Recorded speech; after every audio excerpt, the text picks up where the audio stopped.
Praise the lord. హల్లెలూయా. మన ప్రభువైన యేసుక్రీస్తు నామముపేట మీ అందరికీ మా హృదయపూర్వకమైన శుభాభివందనాలు, ఉదయకాలపు దీవెనలు, సమాధానం మీకు కలుగునుగాక. ఆమేన్. హల్లెలూయా. ప్రియమైనటువంటి దేవుని బిడ్డలారా, దినదినము దేవుని యొక్క వాక్కులు, ఆయన యొక్క ఆత్మచేత దేవుడు జ్ఞాపం చేసిన ప్రేరేపించిన మాటలతో ఈ యొక్క పరిచర్యలో మేము ఈ మాటలు తెలియచేస్తూ వస్తున్నాం. ఇది మీకు ఆశీర్వాదకరంగా ఉండాలని మా ప్రార్థన. దేవుని యొక్క రాకడికి రాజ్యానికి మనం సిద్ధపడదాం. Praise the Lord. హల్లెలూయా. దావీదుడైనటువంటి పౌలు సంఘానికి ఆయన రాసినటువంటి పత్రికలో 3వ అధ్యాయము ఫిలిప్పీ పత్రిక ఆఖరి వచనంలో మనం గమనించినప్పుడు, దీన శరీరము లేక మట్టి శరీరము మహిమగల తన శరీరమునకు సమరూపముగా దానిని మార్చును అని అంటాడు. సో దేవుని యొక్క లేఖనాల్లో మనం గమనించినప్పుడు, దేవుడు నేలమట్టితో నరుని నిర్మించానని ఆదికాండం 1వ అధ్యాయంలో మనం చూస్తున్నాం. సో మట్టిలో నుండి మనము తీయబడిన వారము అని దేవుడు కూడా చెప్పాడు. నువ్వు మట్టిలో నుండి తీయబడ్డావు కాబట్టి తిరిగి మన్ను అయిపోతావని. కానీ మట్టిలో నుండి తీయబడి మనకంటూ ఒక దేహాన్ని అమర్చినటువంటి ఆ దేవుడే ఈ దేహమును కూడా ఆయన ఏం చేస్తున్నాడంటే మహిమగల దేహముగా మన దేహాన్ని కూడా ఆయన మారుస్తాడు. ఆయనకి మహిమగల దేహం ఉంది, అలాగే మనకు కూడా మహిమగల దేహంగా దాన్ని మారుస్తాడు. సో ఈ విధంగా మట్టి దేహం మహిమగల దేహముగా మారాలి అని అంటే మనం చేయాల్సిన కార్యాలు ఏంటి? మొదటిగా ఈ దేహాన్ని గురించి దేవుని యొక్క వాక్యం ఏమని చెప్తుందండి? కొరింథీ మొదటి పత్రికలో 6వ అధ్యాయంలో రాయబడిన మాట ఏంటంటే, మీ యొక్క శరీరం, మీ దేహము మీది కాదు, ఇది విలువ పెట్టి కొనబడింది అని అంటూ దేవుని యొక్క వాక్యం మనకు తేటగా చెప్తుంది. మన దేహము, మన శరీరము మనది కాదు, మనము విలువ పెట్టి కొనబడిన వారము, మీ దేహముతో దేవుని మహిమపరచండి అని రాడు. సో మనకు ఒక ఫస్ట్ కన్ఫర్మేషన్ ఏంటంటే, ఈ దేహము దేవునిది, దేవుని వలన నాకు అనుగ్రహించాడు. ఈ దేహంతో నేను ఆయనకి మహిమ తెచ్చేటట్లుగా నా జీవితాన్ని కొనసాగించుకోవాలి. దేహంతో ఉండగా మనము ఈ దేహంలో ఉన్నప్పుడు అవి ఏమైనా సరే, కొరింథీ 2వ పత్రిక 5వ అధ్యాయంలో ఈ మాటను అంటాడు దావీదు పౌలు, మనము శరీరంలో ఉండి దేహంలో ఉండగా మనం జీవించుచున్న ఈ కాలంలో చేసినవి అవి మంచివైనా సరే చెడ్డవైనా సరే క్రీస్తు న్యాయపీఠం మీదట మనం ప్రత్యక్షమవుతామని దేవుని యొక్క లేఖనం తేటగా చెబుతుంది. కనుక ఈ దేహంతో ఉండగా మనం ఏం చేస్తున్నామో, ఏం చేయాలో ఏం చేయకూడదో కూడా మనకు ఇవ్వబడింది. ఈ క్రమంలో మనం ఏం చేస్తున్నామో దానిని బట్టి మనం దేవుని సన్నిధిలో జాగరూకులుగా మనం ఉండాలి. జాగరూకులమై దేవుని సన్నిధిని మనం కొనసాగించుకోవాలి. దేహంతో ఉండగా మంచివి చేసామా, మంచి దానికి తగినటువంటి ప్రతిఫలం పొందుతాం. చెడు చేసామా, చెడు క్రియలను బట్టి దానికి ప్రతిఫలము ప్రభు దగ్గర ఉంది. ఈ విషయంలో మనం చక్కటి ఒక స్పష్టత మనకు ఉండాలి. కనుక ఈ దేహంతో ఉన్నప్పుడు దేహాన్ని మన ఇష్టానుసారంగా మనం చేయకూడదు. దేహం మీద మనం పచ్చబొట్లు పొడిపించుకోకూడదు. వాక్యంలోనూ రాయబడింది, దేహం మీద పచ్చబొట్లు పొడిపించుకోకూడదు. అలాగే మన ఐబ్రోస్ కట్ చేయకూడదు అని కూడా ఉంది. అలాగే మనం కొన్ని విషయాలు ఏ విధంగా మనం ఉండాలి, ఏ విధంగా ఉండకూడదు అన్న విషయాల్ని మనం దేవుని యొక్క లేఖనాల్లో మనం చూస్తున్నాం. అలాగే వెలుపటి అలంకరణ అంటూ బైబిల్లో మనకు దావీదు పేతురు ద్వారా మనకు తేటగా వివరించబడింది. శరీరానికి వెలుపటి అలంకరణ, ఆ అలంకరణ మీరు చేసుకోకూడదని స్పష్టంగా వ్రాయబడింది. తొగుమాత్రపు వస్త్రాలు అని అంటే ఆ రోజుల్లో, ఈ రోజుల్లో కూడా మనం చూస్తున్నాం, కొంతమంది ఫారినర్స్లో ఎక్కువగా ఈ విచ్చలవిడితనం ఉంటుంది, ఎట్లా పడితే అట్లా ప్రవర్తిస్తారు. కానీ మన దేశంలో ఆ విధమైనటువంటి సంస్కృతి లేదు. దరిదాపుగా కొన్ని చోట్ల ఆ పోకడ కనబడుతూనే ఉంటుంది. సో ఈ విధంగా ప్రతి స్త్రీ కూడా, ప్రతి పురుషుడు కూడా తగుమాత్రపు వస్త్రాలతో మన జీవితాల్ని మనం కప్పుకోవాలి అనేది దేవుని యొక్క లేఖనం మనకు తేటగా చెప్తుందే తప్ప తగుమాత్రపు బంగారంతో అలంకరించుకోమని దేవుని వాక్యం ఎక్కడ చెప్పలేదు. కానీ తగుమాత్రపు వస్త్రాలతోనే దాన్ని ఈ విధంగా తగుమాత్రం అనే దాంతో కొంచెమైనా బంగారం పెట్టుకోవాలి, కొంచెమైనా వేసుకోవాలి, కొద్దిగానే చెవులు కానీ, మెడలు కానీ, ముక్కులు కానీ, చేతులు కానీ కొంచెమైనా పెట్టుకోవాలి అనే పెంతెకోస్తు పాస్టర్లు కూడా లేకపోలేదు, అలాంటి సంఘాలు కూడా లేకపోలేదు. స్పష్టంగా పెంతెకోస్తు అనుభవాన్ని కలిగి ఉన్నామని చెప్పుకుంటున్న వాళ్ళలో కూడా ఈరోజుకు ఆ విధంగా అభిలాషలు కొనసాగించబడుతూనే ఉన్నాయి. లోకంలో చర్చికి వచ్చేటప్పుడు చాలా దిన్నులుగా కనబడతారు. అదే బయటికి వెళ్ళి పెళ్ళిళ్ళకో ఫంక్షన్లకో అక్కడికి ఇక్కడికి వెళ్ళినప్పుడు ఇంట్లో ఉన్నది మొత్తం అమ్మోరులాగా వేసుకొని దిగుబడి కనబడాలి జనాలకి. ఈ విధంగా దేహంతో మనం ఉండగా చేస్తున్నవి ఏం చేస్తున్నా దేవుడు వద్దనడు, అందరినీ ఆయన అనుమతిస్తున్నాడు. నువ్వు పూర్తిగా బంగారంతో నీ శరీరం అంతా కప్పినా ఆయన ఏమండు, నీ శరీరం మీద బంగారపు నూలు పోగు లేకుండా ఉన్నా కూడా ఆయన ఏమండు. కానీ ఒక రోజున నీ దేహం మట్టి దేహం మహిమ దేహం కావాలంటే అది నువ్వు గుర్తించాలి. మహిమ దేహం కావాలంటే నువ్వు ఆయన వాక్యానుసారంగా నువ్వు జీవించితేనే తప్ప. నాకు బాగా గుర్తుంది, నా చిన్నతనంలో మా నాన్న తిరుపతిలో SVRR హాస్పిటల్, రోయా హాస్పిటల్ అని ఉంది పెద్దది. ఆ హాస్పిటల్లో ఎక్స్రే డిపార్ట్మెంట్లో ఆయన వర్క్ చేసేవాడు. ఆయన ఎక్స్రే తీసే సమయంలో మాకు అప్పుడప్పుడు స్కూల్కి సెలవులు దొరికితే స్కూల్ నుంచి హాస్పిటల్ వాకబుల్ డిస్టెన్స్.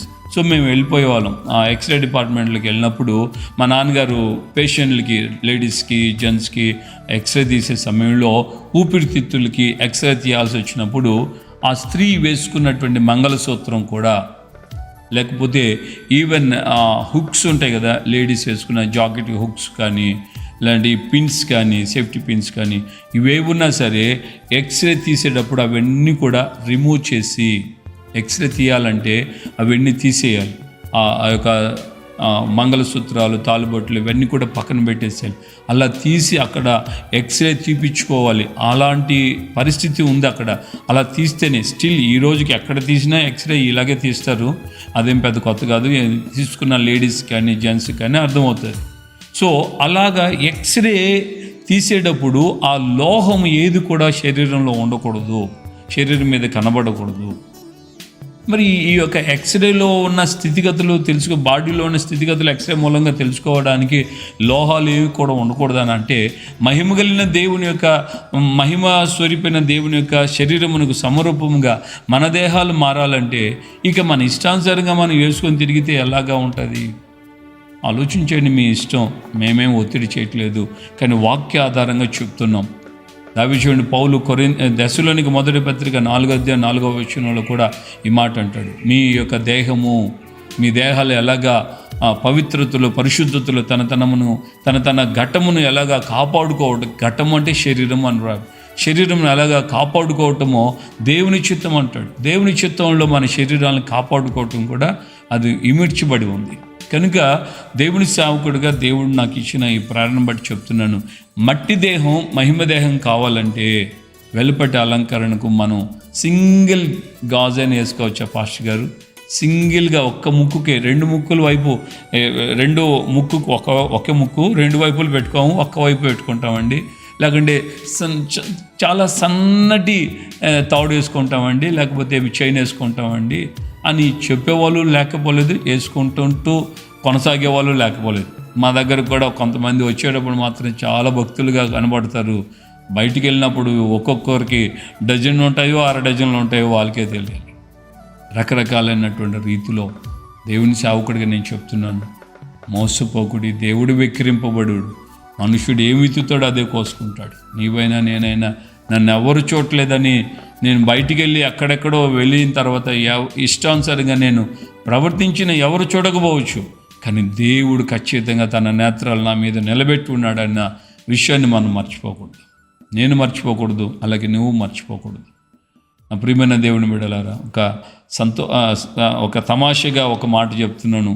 ఎవరో ఒక పాస్టర్ గారు చెప్పింది నాకు తెలియదు. ఎవరో ఒక పాస్టర్ గారట ఒక చోట నుండి ఒక సినిమా చూడాలని ఆశ కలిగిందంట ఆయనకి.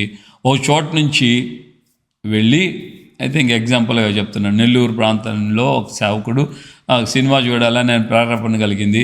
ఇక్కడ ఎక్కడైనా సినిమా చూస్తే ఎవరైనా నన్ను గుర్తుపడతారు, పాస్టర్ సినిమాకి వచ్చాడని అంత టామ్ అయిపోతుంది అని చెప్పి ఇక్కడి నుంచి బయలుదేరి విశాఖపట్నం అంత దూరం వెళ్ళి అక్కడ సినిమా థియేటర్లో సినిమా చూడడానికి క్యూలోకి వెళ్ళి టికెట్ కొంటూ ఉన్న సమయంలో దగ్గరికి వెళ్ళే సమయానికి జోబులో నుంచి డబ్బులు తీసేటప్పుడు కింద పడిపోయిందంట. కింద పడితే వంగి కింద పడినటువంటి ఆ డబ్బును తీసుకుందామని వంగేటప్పటికి వెనక నుంచి ఇంకొక అతను ఆ డబ్బు తీసి ఆయన చేతికి ఇస్తూ వందనాలండి పాస్టర్ గారు అన్నాడట. అర్థమైందా? సో ఎక్కడికైనా సరే దేవుని దృష్టి నీ మీద ఉండక తప్పదు. ఎక్కడైనా సరే అక్కడ అతన్ని దేవుడు అక్కడ నిలబెట్టాడు. చూడరా, నువ్వు వెళ్ళి గుర్తు చేయి, బుద్ధి చెప్పు అని చెప్పి బిలాముకి గాడిద చేత మాట్లాడించినట్లుగా ఆయనకి అక్కడ ఆ వ్యక్తి చేత మాట్లాడిస్తున్నాడు. వందనాలు పాస్టర్ గారు అని చెప్పి. ఈ రోజుల్లో మనం మర్చిపోకూడదు, మన దేహంతో ఏం చేస్తున్నా సరే పవిత్రంగా పరిశుద్ధతగా కాపాడుకుంటున్నావో, లేకుంటే అపవిత్రమైన వెలుపటి అలంకరింపజేసుకుంటున్నావో, లేకుంటే ఈ వెలుపటి శరీరానికి సంబంధించిన అపవిత్రమైన కార్యాలు, ఇంకా భయంకరమైనటువంటి పాపపు క్రియలకి శరీరాన్ని అమ్ముకుంటున్నావో నీ చేతిలోనుంది. మహిమ కలిగిన ఆయన దేహమునకు సమరూపముగా మారుస్తాడని వాక్యం మనకు ఆధారం చెప్తుండగా విశ్వసించు, నమ్ము. నీ దేహం ఒక రోజున మట్టిలోకి వెళ్ళిపోయినా కానీ మరొకసారి నీవు సరిగా లేకపోతే నీవు కాల్చబడతావు అగ్నిలో. దేవుని వాక్యం అలా చెప్తుంది, అగ్ని ఆరుదు పురుగు చావుదు అని. దానికి జాగరూకులమై మనం దేవుని సన్నిధిలో ప్రార్థన చేసుకుంటూ మన శరీరాన్ని, మన ప్రాణమును, ఆత్మను పరిశుద్ధపరచుకుని దేవునికి అప్పగించుకున్నాం, ప్రార్థన చేసుకున్నాం. ప్రేమగల తండ్రి, మీకు వందనాలు. మట్టి శరీరాన్ని మహిమ కలిగిన శరీరంగా మారుస్తానన్న మీ మాట ప్రకారంగా ప్రభువా, మీరు ఇచ్చిన వాక్కును బట్టి మీకు స్తోత్రాలు. ఈ రోజుల్లో మేము జాగరూకులమై పరిశుద్ధంగా, పవిత్రంగా ఈ ప్రాణాత్మ శరీరాలను కాపాడుకోవాలని మీ యొక్క ఆత్మ మాకు ఇచ్చిన వాక్కును బట్టి మీకు స్తోత్రాలు. కృప చేత బలపరచు యేసయ్యా. ఈ మాటలు వింటున్నటువంటి ప్రతి ఒక్కరు హృదయాలు, ప్రాణాత్మ శరీరాలు దైవభక్తి కలిగి మీ సన్నిధిలో ముందుకు సాగుటకు సాధించి కృపయు కాపుదలు దయచేసి మీ యొక్క రాకుళ్ళ రాజ్యంలో మహిమ కలిగిన శరీరంతో మేమందరం మిమ్మల్ని స్తుతించి మహింపరిచేటట్టు మాకు అట్టి కృపను అనుగ్రహిస్తూ నడిపించమని యేసునామమున ప్రార్థన చేసుకున్నాము. ఆమె ప్రభు అయిన యేసుక్రీస్తు కృపయు, తండ్రి అయిన దేవుని ప్రేమ, పరిశుద్ధాత్మిక అన్యోన్య సహవాసం, సమాధానం ఇప్పుడు ఎల్లప్పుడూ సకల పరిశుద్ధులకి మనకు ప్రభు రాకడ పర్యంతం కృప మనకు తోడే ఉండి మహిమ కలిగిన దేహంలో ఆయన రాకడలో చేర్చుకుంటాం. ఆమె. హల్లెలూయా. ప్రభు అందరికీ వందనాలు. ఈ మాటలు విన్న నీవు ఈ రోజు నుంచే నాకు తీర్మానం చేసుకో, దేవునికి అప్పగించుకో.